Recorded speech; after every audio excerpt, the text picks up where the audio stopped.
Ca să vă... Asta e drumul către mare, către epavă.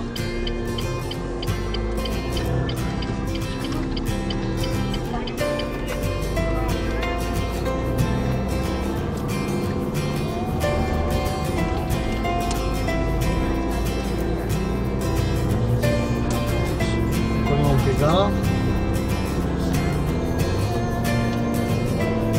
Dați pentru ce spusesc banii ăștia. Forța. Aici în stânga este o localizare mare, cineva vrea să facă un cartier de căsuțe. Și asta e drumul către epavă acum, drumul către mare, către zona Am 14 bănuți. turistică. În stânga sunt Moneda noile asta. localizări care 25. s-au făcut. Pe dreapta e cartierul vechi. 14 plus 25. Practic, pe aici se ajunge la epavă. Asta e drumul către plajă. Sunt hoteluri acum aici. E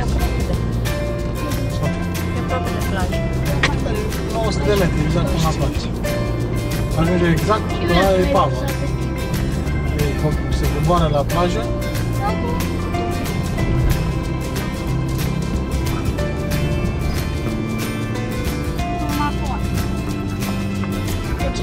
Aici deja plouat. Așa? Da. Și am ajuns la mare. Am ajuns la mare, mami. E promenada către dreapta către forum.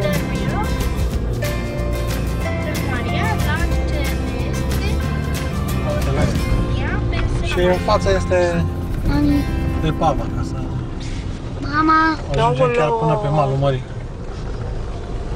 acolo poți să nasc ochelarii, Da, mami. dar fără